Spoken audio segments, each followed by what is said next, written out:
Армысыз көз қарақты көрермен, эфирде жаңа әліпбиді бірге үйренейік бағдарламасы. Бұл бағдарламада сіздер жаңа әліпбимен, яғни латын графикасымен танысып қана қоймай, сонымен бірге оған арналған түрлі жаттығулар мен үй тапсырмасын орындауға мүмкіндік аласыздар. Олай болса, өткен сабақта сіздерге берілген үй тапсырмасын бірге қарап тексеріп көрейік.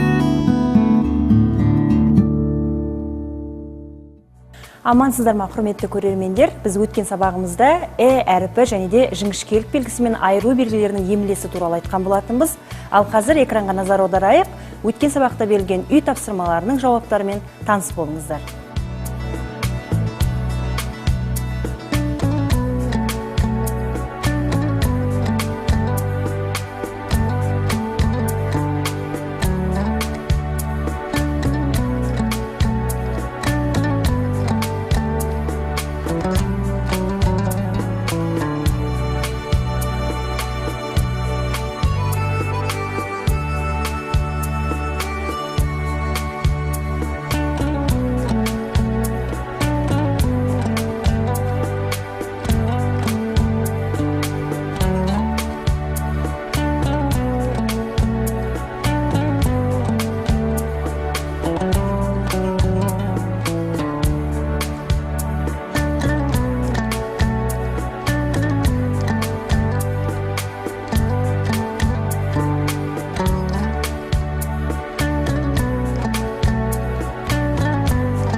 Біз бүгінгі сабағымызда түбір сөздердің емлесі және оларға қосымшалардың жалғануы туралы ақпарат беретін боламыз. Қазақ тіліндегі төл сөздер бірыңғай жуан немесе бірыңғай жіңішке үндесіммен жазылады. Мәселен, азамат сөзін жазайық. Бұл жуан үндесіммен жазылады, азамат. Ал жіңішке үндесіммен сөйлем сөзін жазайық. Сөйлем. Өздеріңіз қарап байқап отырғандарыңыздай, азамат жуан үндесім, ал сөйлем жіңішке үндесіммен беріліп тұр. Ал кірме сөздерде тіл үндестігі сақталмай жазылады. Мысалы, мұғалім сөзін жазайық. Мұғалім. Қызмет және қасиет. Өздеріңіз байқап отырғандарыңыздай, осы жазылған кірме сөздерде тіл үндестігі сақталмай тұр. Ал қазір қосымшалардың жалғануы туралы айтайық. Қосымшалар түбірдің соңғы буынындағы дауысты дыбыстың үндесіміне қарай не жуан, не жіңішке жалғанады. Мәселен, кітап сөзін алайық. Кітап, кітаптың. Мекеме, мекемеде. Яғни бұл жазылып тұрғандарда кітап деген сөзде соңғы буынында а әрпі жуан, яғни оған жалғанатын қосымшада жуан жалғанады. Мекеме жіңішке, яғни үндесіміне қарай жіңішке жалғанады. Түбірдің соңғы буынында үнді дауыссыз дыбыстан кейін тұрған әріптері тәуелді қосымшасы жалғанғанда түсіріліп жазылады. Мысалы, ауыл сөзін жазайық. Ауыл, аулы. Халық, халқы. Дауыс, дауысы. Құрметті көрермендер, түбірдің соңғы буынында үнді дауыссыз дыбыстан кейін тұрған әріптері тәуелдік қосымшасы жалғанғанда түсіріліп жазылады.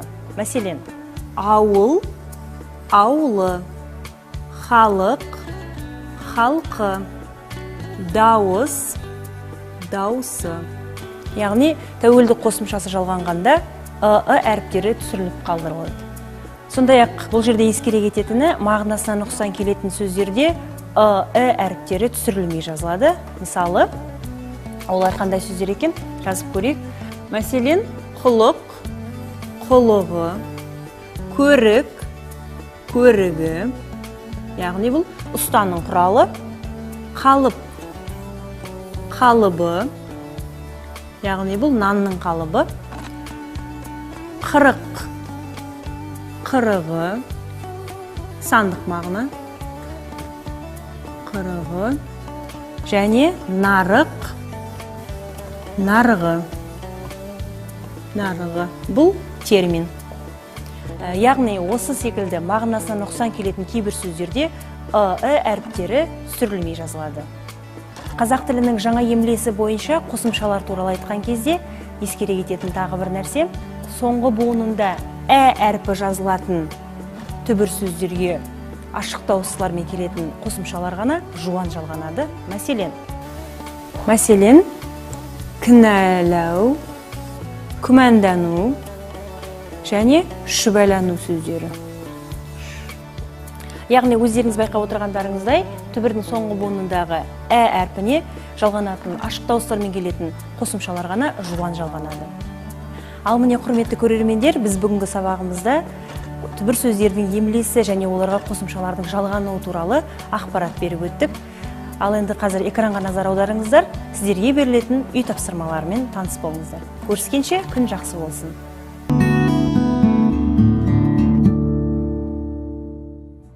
Құрметті көрермен, енді өткен телесабағымызға байланысты жаттығулар орындап көрейік. Берілген сөздерді тәуелдік жалғаудың 3-ші жағында жазыңыз.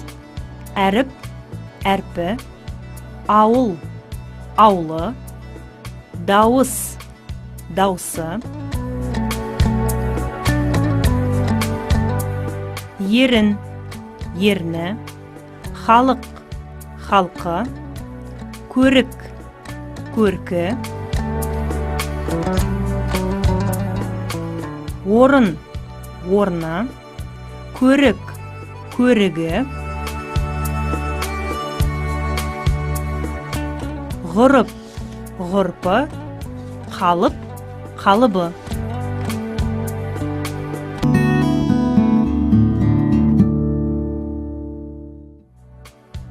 Берілген түбір сөздерге хана, нама, ғой, қой, кез, кеш, паз, гер, кер, тал, дар қосымшаларын жалғаңыз.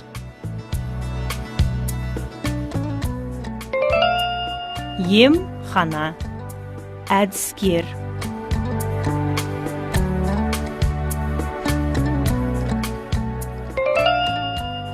Сәнгер, арбакеш.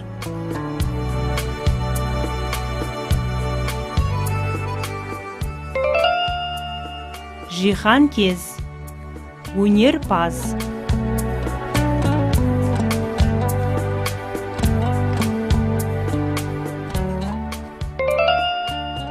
Саудагер, мансапқор.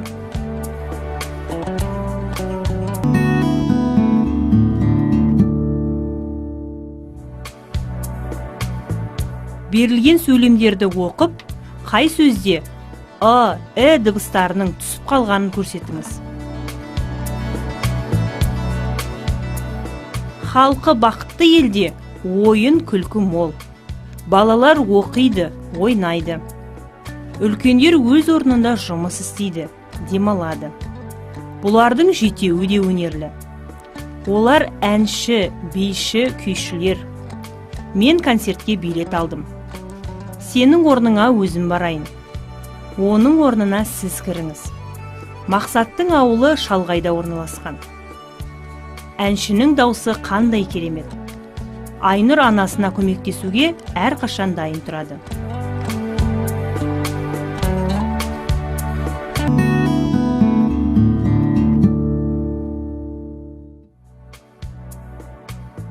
Мақал мәтелдердегі көп нүктенің орнын қажетті сөзбен толықтырыңыз.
Абайдың 14-ші қара сөзі. Тірі адамның жүректен аяулы жері бола ма? Біздің қазақтың жүректі кісі дегені, батыр кісі дегені. Онан басқа жүректің қасиеттерін анықтап біле алмайды. Рақымдылық, мейірбандылық, әртүрлі істе адам баласын өз бауырым деп, езіне ойлағандай, оларға да болса игі еді демек, бұлар жүрексі. Асықтық та жүректің ісі. Тіл жүректің айтқанына көнсе, жалған шықпайды. Амалдың тілін алса, жүрек ұмыт қалады. Қазақтың жүректісі мақтауға сыймайды. Айтқанға көнгіш, уағдада тұрғыш, бойын жаманшылықтан тез жиып алғыш. Көштің соңынан ит ере бермей, адасқан көптен атының басын бұрып алуға жараған, әділетті ақыл мойындаған нәрсеге, қиын да болса мойындау. Әділетті ақыл мойындамаған нәрсеге, оңай да болса мойындамау, ерлік, батырлық осы болмаса, қазақтың айтқан батыры әншейін жүректі емес, қасқыр жүректі деген сөз.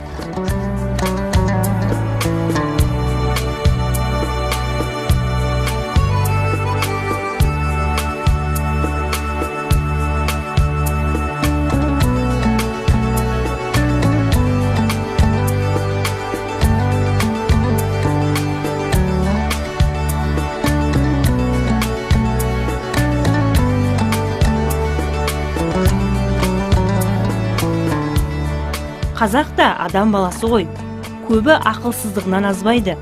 Ақылдың сөзін ұғып аларлық жүректе жігер, қайрат, байлаулықтың жоқтығынан азады. Білімді білсе де, арсыз қайратсыздығынан ескермей, ұстамай кетеді. Жаманшылыққа бір елігіп кеткен соң, бойын жиып алып кетерлік қайрат қазақта кем болады. Осы жұрттың көбінің айтып жүрген мықты жігіт, ер жігіт, пысық жігіт деп ат қойып жүрген кісілерінің бәрі пәлеге, жаманшылыққа елітпек үшін бірін-бірі әйда батырлап қыздырып алады да, артын ойлатпай азғыратығын сөздері. Әйтпесе Құдайға терістіктен, не ар мен ұятқа терістіктен сілкініп, бойын жиып ала алмаған кісі үнемі жаманшылыққа, мақтанға салынып, өз бойын өзі бір тексермей кеткен кісі тәуір жігіт түгіл, әуелі адам ба өзі?